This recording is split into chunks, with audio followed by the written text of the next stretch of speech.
Hi అండి అందరికీ good evening. ఇప్పుడు ఒక చిన్న మాట చెప్తాను నేను. మామూలుగా పెద్ద పెద్ద జాయింట్ ఫ్యామిలీస్ ఉంటాయి. ఫర్ ఎగ్జాంపుల్ ఇప్పుడు మేమున్నాము. మా నలుగురు అన్నదమ్ములు, ఒక ఆడపడుచు అంటే మా అత్తయ్యకి ఐదుగురు పిల్లలు. ఓకే, ఆడపడుచు మన దగ్గర ఉండదు కాబట్టి వదిలేద్దాం. మీకు ఒకే ఇంట్లో నలుగురు అన్నదమ్ములు కలిసి ఉండాలి. చాలా మంచిగా ఉంటారు అన్నదమ్ముళ్ళు ఎవరైనా. నేను మా గురించి అని కాదు. అయితే వాళ్ళు ఎలా అనుకుంటారంటే మేము చాలా మంచిగా ఉంటాము. మా అమ్మ చాలా బాగా పెంచింది మమ్మల్ని. మేము ఎప్పుడు విడిపోము. మేము ఎప్పుడు లైఫ్ లాంగ్ ఇట్లా జాయింట్ ఫ్యామిలీనే ఉంటాము. మాలా ఎవ్వరు ఉండరు. మేము మా భార్యల మాట వినము. మాకు మేమే చాలా గొప్ప అని ఫీల్ అవుతారు. నేను ఒకరి గురించి కాదు, లైఫ్‌లో అందరి గురించి చెప్తున్నా. కానీ ఇక్కడ నిజానికి అర్థం చేసుకోవాల్సింది ఏంటి అంటే, నేను ఒక సినిమా గూడా చూశానండి.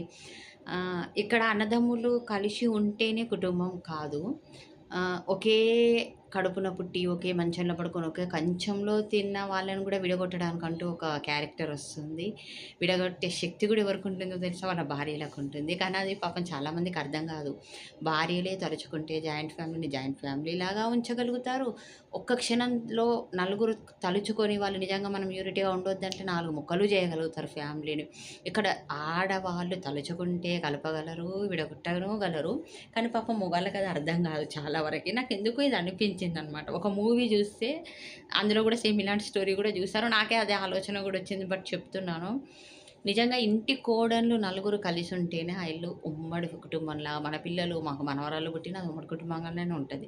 లేదు మేము కలిసుండము, మీరు కలిసి ఉండొద్దని ఆడదే అనుకుందనుకోండి, అన్నదమ్ముల మధ్య ఎంత ప్రేమున్నా, ఆ తల్లి పెంపకం ఎంత గొప్పదైనా ఏమి చేయలేరు. 4 ఇల్లు కట్టుకోవాల్సిందే, నలుగురు విడివిడిగా ఉండాల్సిందే. సో, ఆడవాళ్ళని తక్కువ అంచనా వేయకండి. ఆడవాళ్ళు తలుచుకుంటే కలపనుగలరు, కనిపించే తల్లే విడగొట్టనుగలదు కదా!